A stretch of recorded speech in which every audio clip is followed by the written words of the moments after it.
Hello everyone and welcome to your horoscope for the week of December the 12th, 2022. We have a really, how should I say, mirror-like sky this week where there is a strong element of duality playing almost with one another. Nothing is as it seems, and perhaps right now, in the most favorable sense, because there are certain conversations in the sky.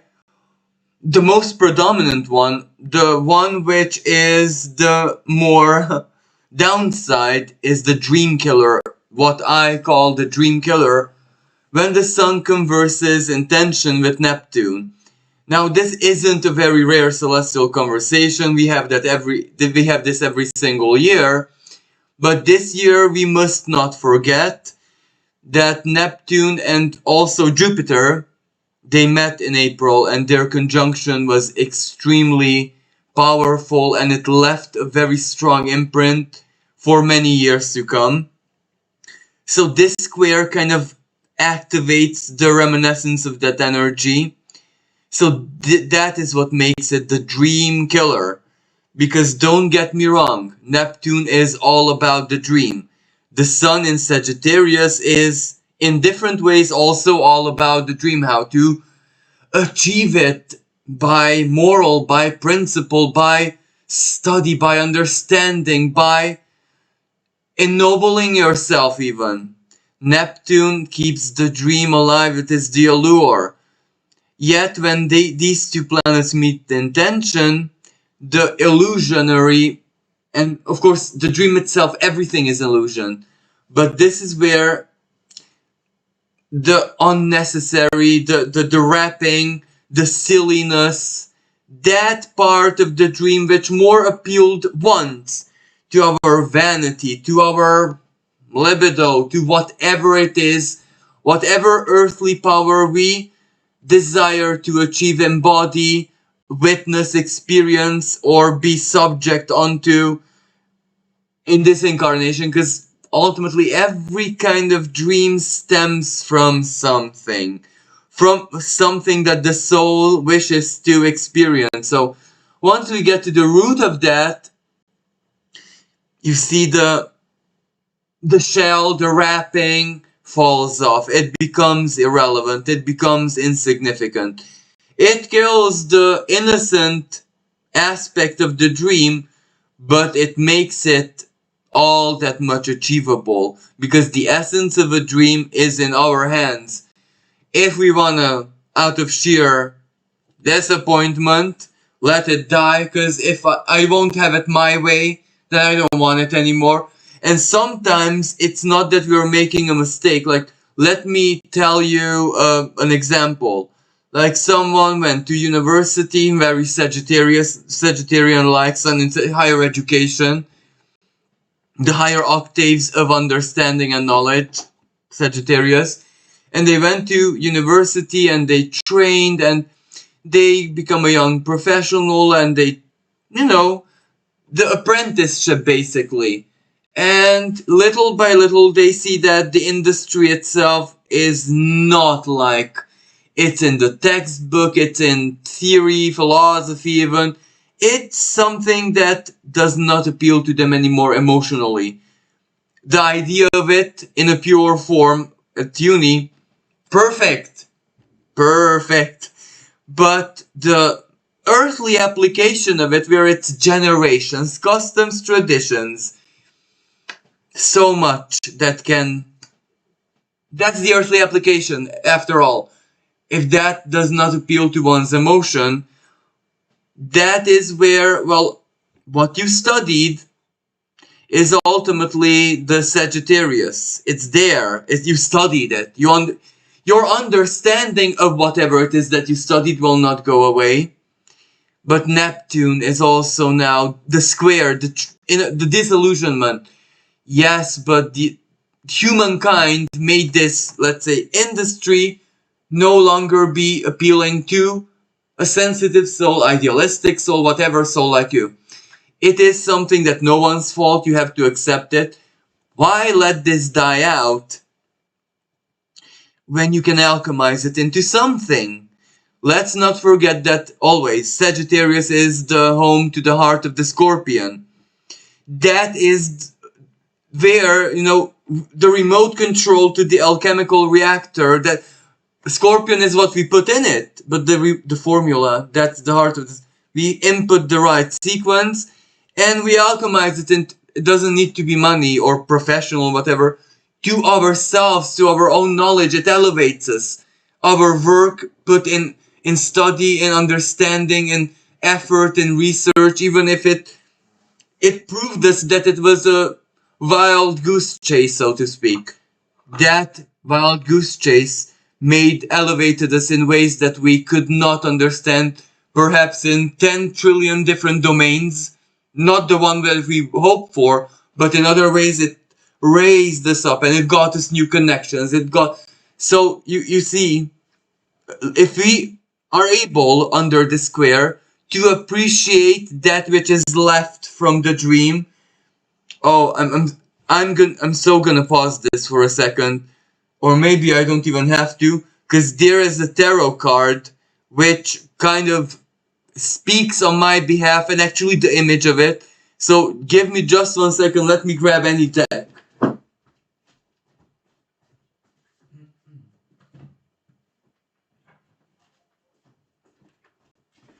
So yeah, Gemini retrograde and Mars retrograde in Gemini. Sometimes the best way of expression is pictures, like drawing, like, proper art.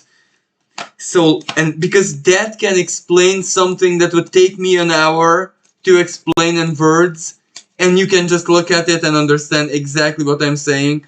Oh, here it is. So the Five of Cups in this, I chose this deck because this really adds the nuance to this. So this is how it looks like. You see two people worshipping the cup and the Holy Spirit and the Pisces, the Piscean energy. Now let me translate this. Worshipping the false ideal, the dream, Well, that side of the dream which you thought you were gonna be successful at this, whatever this is that side, that's what you might have worshipped, but it kept the dream going, The cup is overflowing. But you get the truth. You don't get the dream in its sense, but you get the power and experience, and you can do what you want with it, because this isn't in vain. But a more,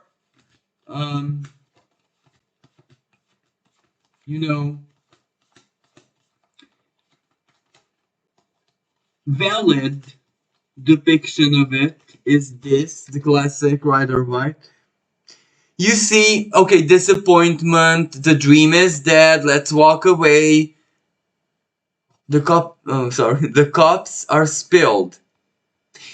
The cups represent the dream, the water, the tears, the disappointment, the sorrow, because the dream is dead.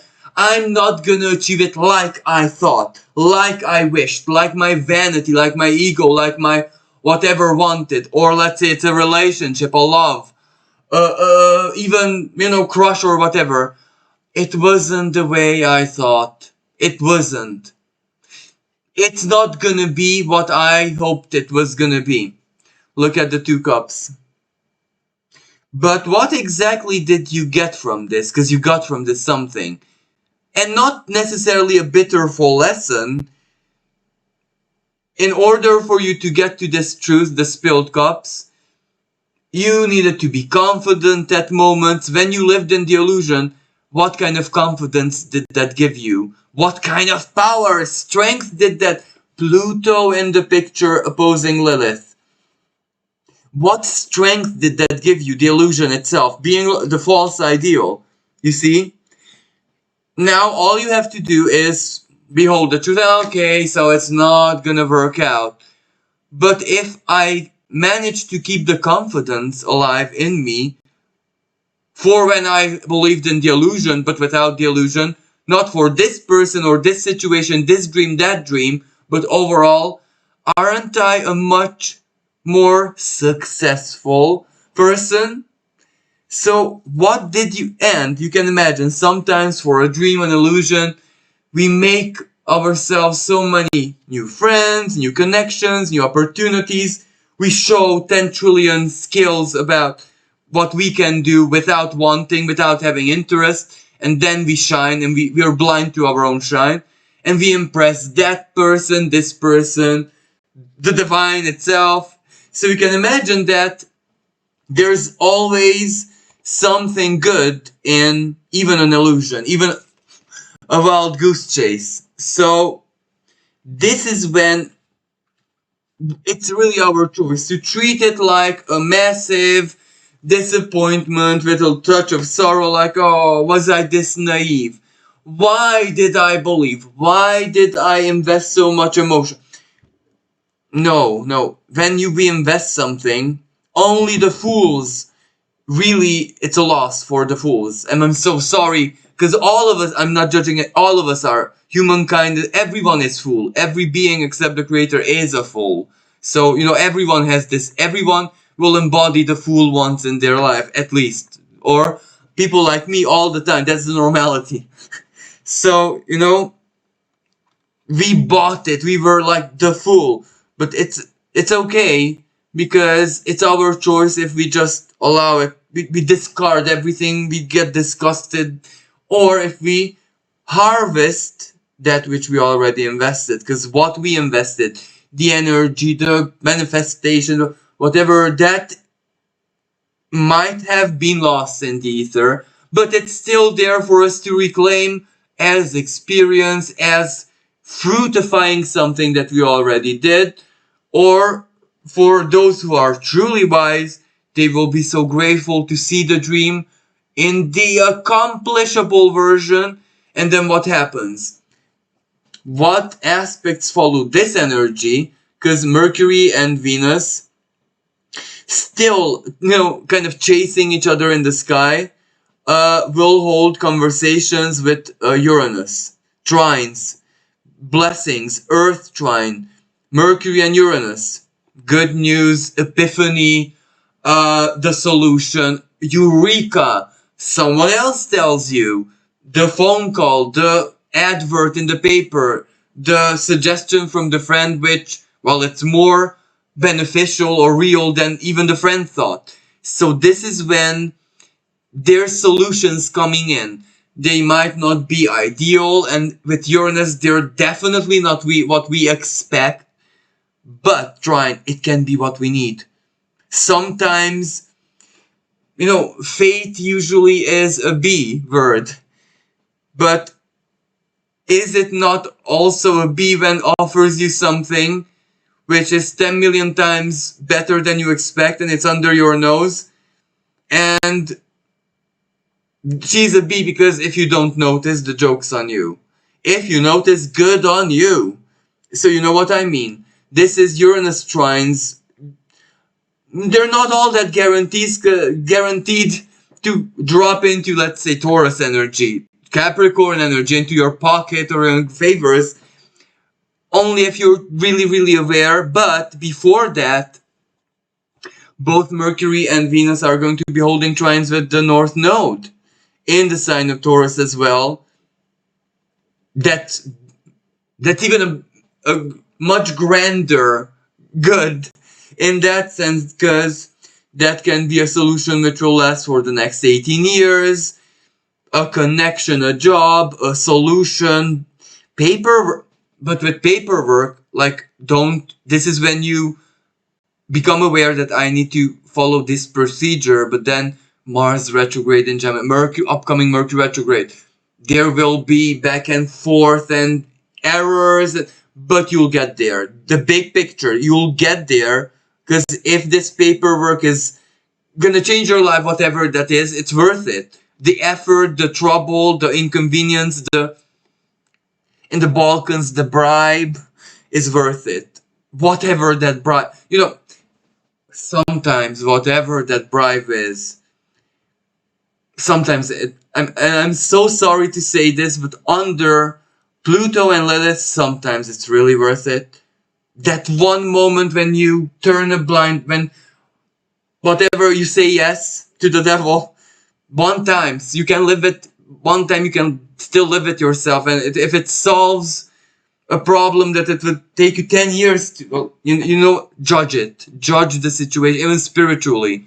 Sometimes, darkness is forced by divine laws, Pluto opposing Lilith, to offer aid. Now, if we judge, we're very judgmental spiritually, and oh no, because it comes from darkness, even if it's unconditional, and then not me. But other people will say, this is it. It is what it is. Let give it here, or I'll do it, or okay, just this time.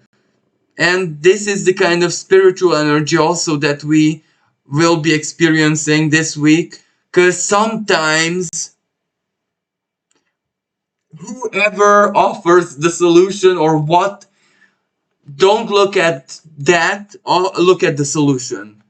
If it's really truly in your favor, then just take it.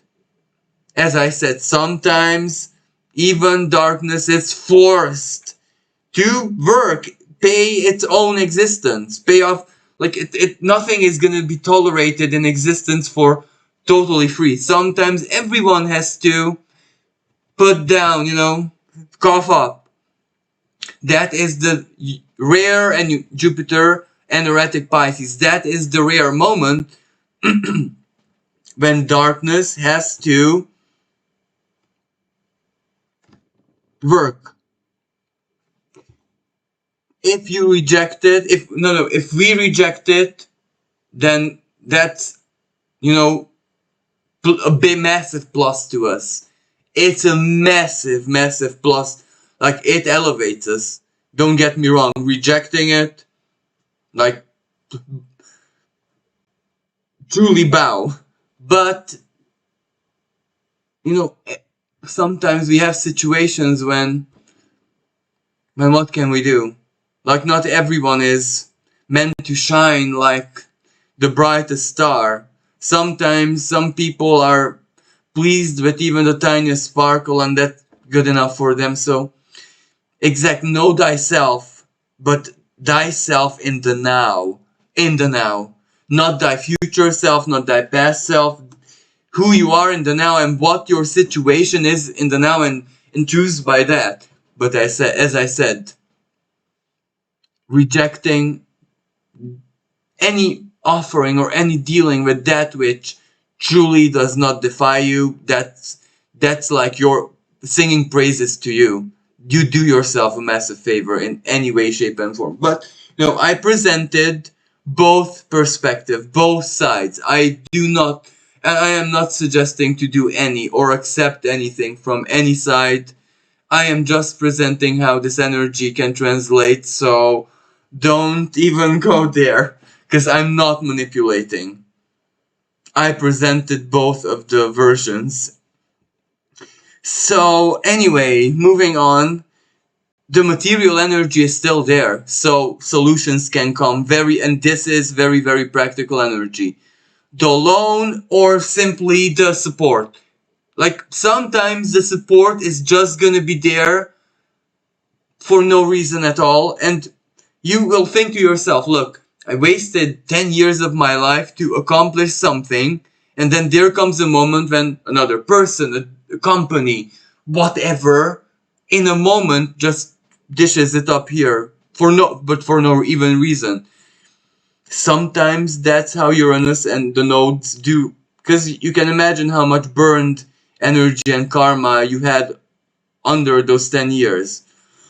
I'm sorry, and in a way that's also a dream killer. Sorry, because Saturn, you did work for it. And the universe just thought, well, instead of letting you down, it kills your dream in a good way. So I'm not saying this energy is miraculous, but depending on how very Uranian you are, it can truly offer you unusual situations. People put you in situations where you also behave like you never ever, you see a different side to yourself. But also, later on, when the moon enters into the sign of Virgo, this is a grand trine, a grand earth trine. So this is also adding there an element of practicality, the moon and Virgo, an element of connection with everything, even earthly, like you're even on a soul level, the moon, emotionally even, you are in a rather mercurial state, like you're there to truly do it by the book, whatever that is. Mercury, planet of the mind, in Capricorn, practicality. Again, it really highlights the stability, the usefulness of whatever it is that you're of the communication, the contract, brainstorming, negotiation, trial job, job interview, trying out something new and even thinking about making it a permanent source of income, whatever in your life. Personal things, very personal things. Virgo, a new treatment, an alternative medication, um, alternative something with Uranus and the moon. Emotional stuff. Like, let's say you need to have an emotional reinvention because some not so favorable emotional things happen to you and not so long ago and you feel a bit down. So this energy where Uranus can come through another person and you will see, like, why is this X person, a neighbor, someone on the street, someone in movies, internet, IG, whatever, someone, why is someone, all that, I don't know, whatever you admire, whatever you're not, and you start analyzing the Mercury and the sign of Capricorn. Well, this is their mindset. This is their attitude. This is their life philosophy. Sun in Sagittarius. Sorry. So, you kind of figure stuff out. You figure out how that other person manages to project whatever they had to project in order to get where they need to be. So you learn and you apply and you make it your own, you integrate it, you make it a big blessing. Sorry. And the moon in the sign of Virgo really helps because you don't see it as envy, you don't see it, sorry, the more toxic expression of the moon, where, why am I not? The envy, why is that person? Oh, they're so good. They had rich family. They are so handsome, pretty, whatever. That's not there. What is there is the honest appreciation. They did this good. They sacrificed. They worked. They did this, that, and that. So the good stuff is there. The good feelings. The good filter. Moon and Virgo, discrimination. You filter the bad from the good, and you choose the good. That's where the trine comes in. So you have a Virgo-like inspiration. That's one of the best kinds because it makes it happen. Trining Mercury, you process it, but the Capricorn way. You are already doing it. You're making moves. You're making steps.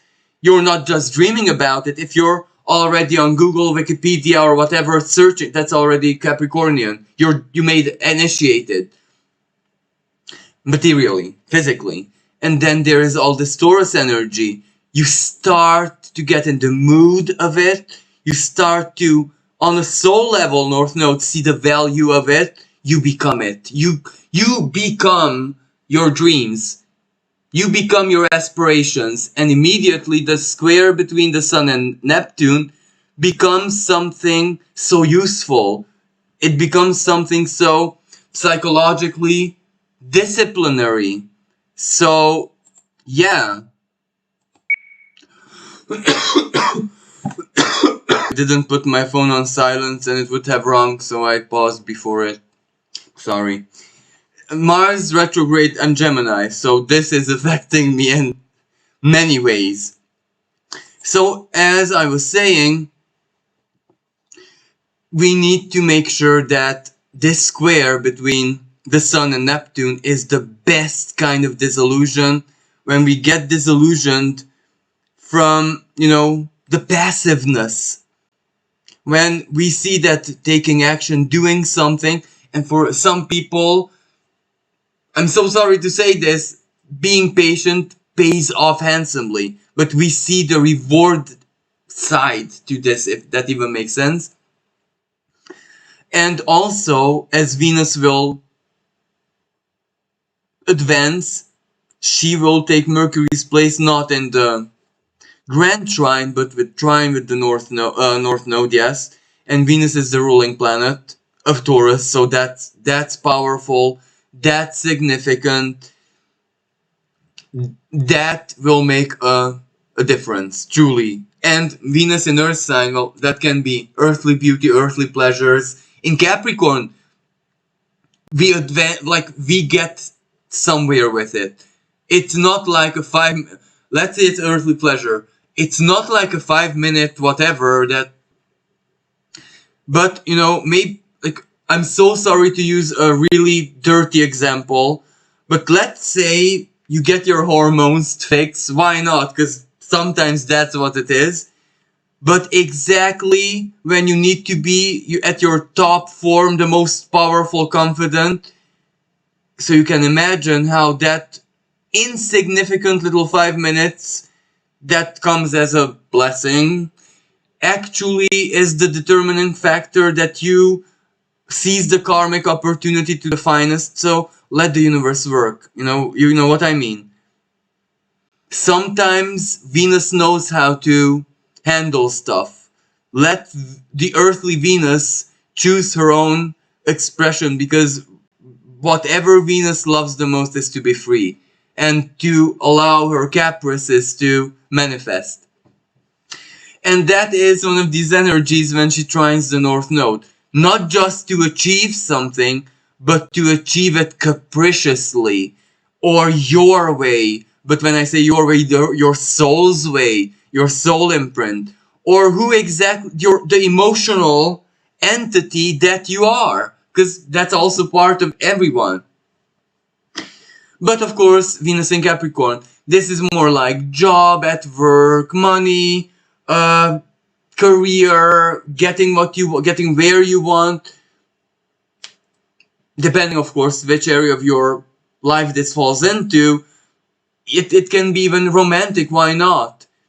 The mood, the position, the right setup.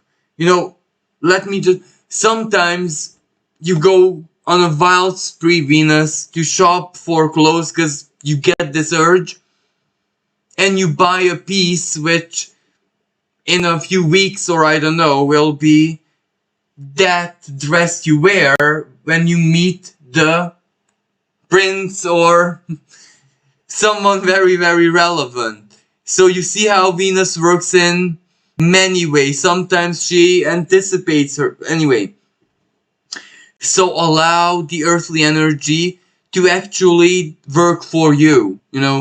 Sometimes taste is therapeutic, and we don't even know how much so it is. And who knows in which ways Venus, the delight, empowers us, and an empowered version of ourselves, Venus in Capricorn, will act, think, talk, behave differently than just, let's say, a Neptunian version of ourselves. So, yeah. And also, moving on a little bit. Oh, as Lilith opposes Pluto, there's also Pallas Athena somewhere around here. So that means dirty tactics. This is also the week where, well, dirty tactics work like a charm. But also, let's be careful not to be caught up in other people's dirty tactics, if you know what I mean. So yeah, nothing is as innocent what it seems this week. and all this period when Black Moon Lilith just dances with Pluto in this opposition. And Pallas Athena is the tactic part. But perhaps when Pallas Athena will perfect her opposition with Pluto, that's when the dirty tactics is revealed. That's when we pour clear, waters. And another Jupiter and Heretic all this week. So yeah, that's very, very significant because this stirs up the karmic energies, emotions, dreams, even fantasies, how we feel, moods. And this is where the vibes are very, very, very powerful, determining our reality is almost like a clay. And this is a window of opportunity when it truly is a clay.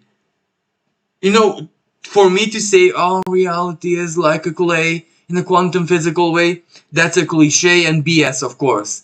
But when that very, very rare moment when Jupiter is an Heretic in Pisces, when it actually is, well, that's when we need to apply all our knowledge. Not when Jupiter or let's say another planet Saturn disfavors it maximally. For example, when Saturn was Capricorn. Reality is definitely not a clay then. Reality is work hard and break your back. But when, Jupiter is in an Heretic Pisces, of course it is a clay because it wants you to wish. Be careful what you wish for. Well, Jupiter is conjunct an evil star. It wants you to wish vain, selfish, egocentric. Like, it wants you to be an ego storm. And have you ever seen that horror movie, Wishmaster? That's what it wants. But, of course, some souls fall for it.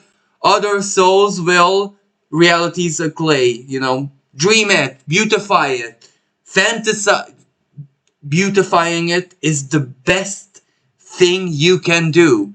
Like, oh, I'm depressed, I'm single, I'm ugly, I'm never ever gonna. But look at the tree, look at the sky, look at the sunlight coming in from the clouds, how magical. But I'm so happy I'm alive, If you do that, oh, you invite. Speaking about Jupiter in Pisces, the modern ruler Neptune is in Pisces, but there is also a deeply Piscean energy which is in Aries. So basically it paved Jupiter's path from Pisces to Aries on the sky, on the heavens.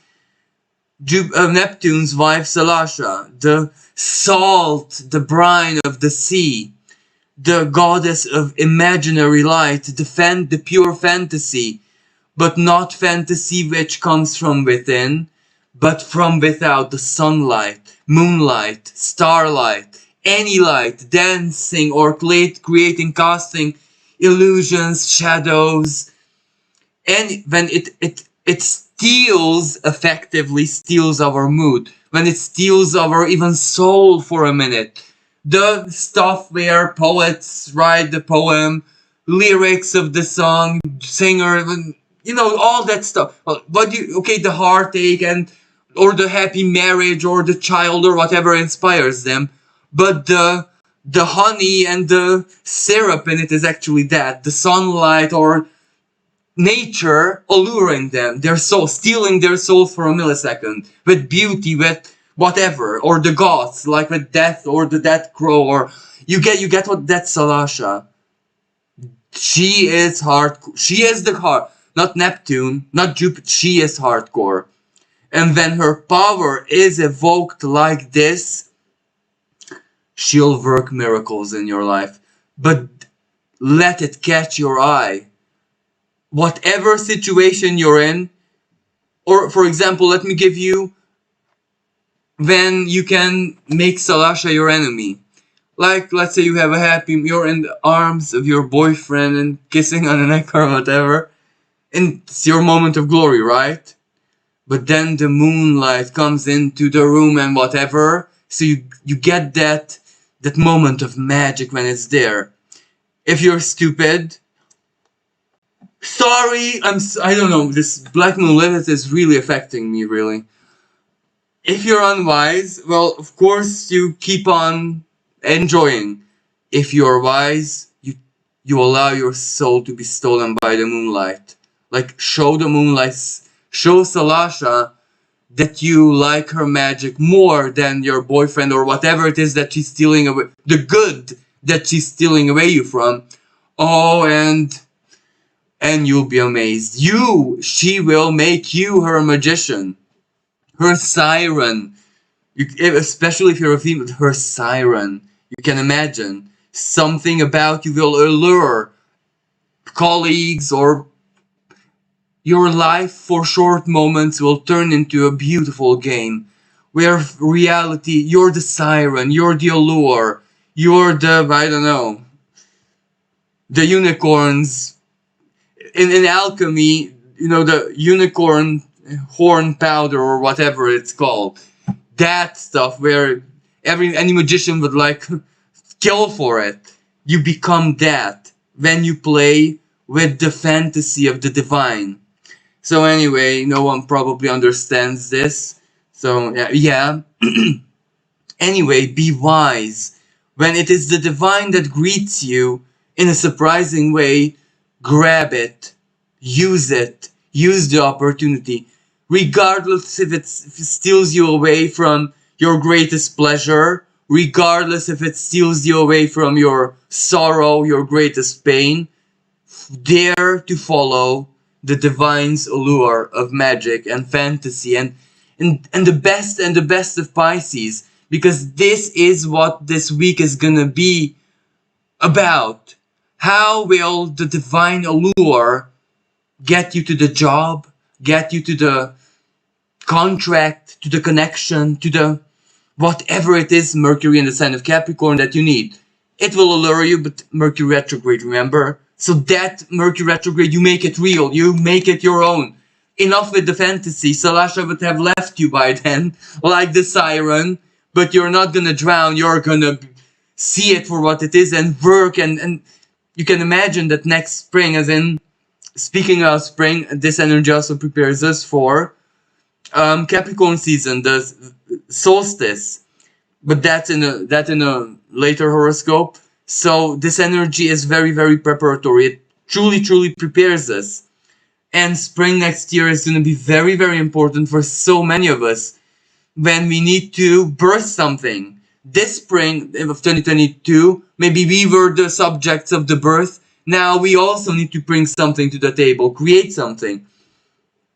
Like, even if you're infants, even an infant has to make a drawing or something, like they have to show creativity from early age. We need to do that this spring. Anyway, but this is when we figure it out. It's not going to be easy. Of course it's not.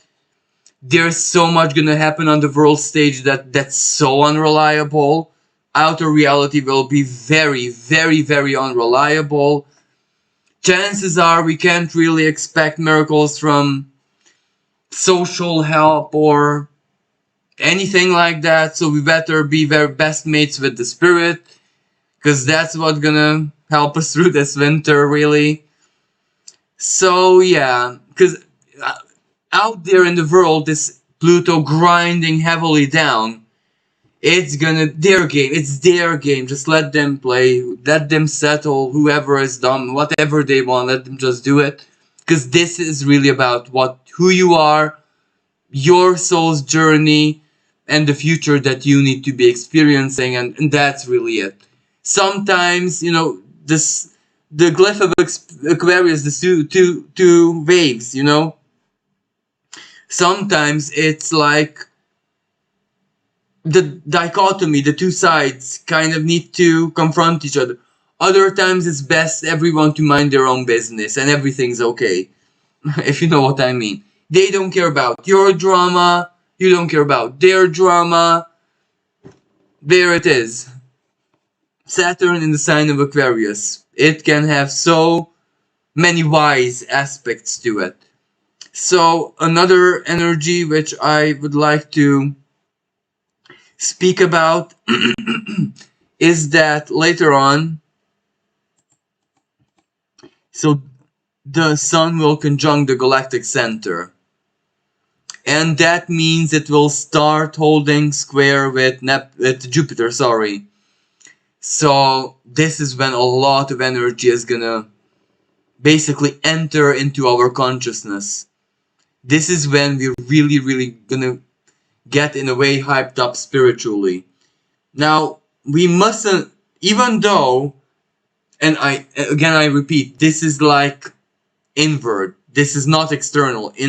We might feel like maybe we are the hero of this mythology story, Hercules or David or whatever, but we must not let it get to our heads, and we must not allow it to rip us away, wash us away, distance us from real life. But to truly follow the story inside of us, yeah, it will be definitely worth it. Because this is empowerment. This is like, don't just dream it, be it, be it. It's almost like something from within, almost like determining you to actually be it.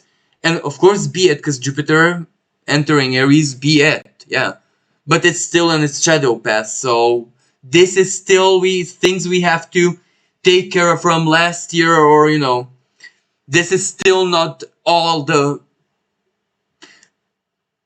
kind of new that we will have to very soon put on the table, symbolically speaking. This is still that which we need to solve from last year, let's say, or the final finishing touches. Everything that we need to have, be, feel, gotten rid of, for example, because that's also Pisces, Jupiter in Pisces.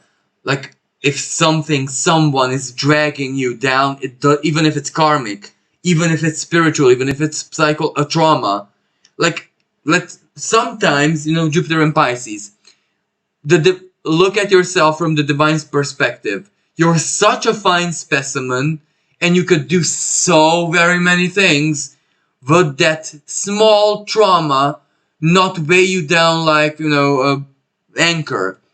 And of course it's us who make traumas big or small. Yeah, absolutely, but it's not our fault. And so sometimes the divine takes the instrument and removes the trauma in a weird way, let's say. And you find yourself no longer traumatized. So what are you going to do with yourself?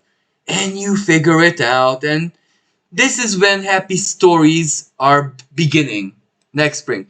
But before that, we have to use this energy, as I said, to empower ourselves and to feed from the heart of the galaxy, from the galactic center. Effectively breathe it and draw it in. Visualize how it basically enters from our crown, and basically it radiates all of pure creational energy. We do need that. That is exactly why we need to make sure that this Pluto and Lilith opposition doesn't really make us aggressive, toxic, and it doesn't bring out the most vulnerable to temptation side of us, if you know what I mean. But as I said, there is so much good. Mercury trining Uranus, solutions, surprises, communication, money, who knows, favors, reputation, good from the past, returning, even though that's more Saturnian, but Uranus can dig up. You'd be surprised what Uranus can dig up from the past. As well, because it's retrograde, let's not forget. So, yeah. So, and there's Venus trine after. Venus trining the North Node, Venus trining Uranus, she's the ruling planet of Taurus.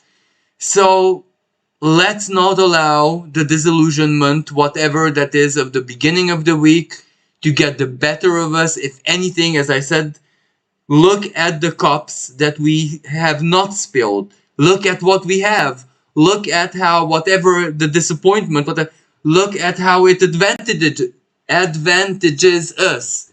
Because it really does, because that's how reality is based. So, I hope that this was helpful. Thank you everyone for your support. Thank you so very much for everyone's help. If you'd like to support my channel, you can donate on the PayPal link in the description below. With this being said, I'm wishing everyone a blessed week. Until next time, bye for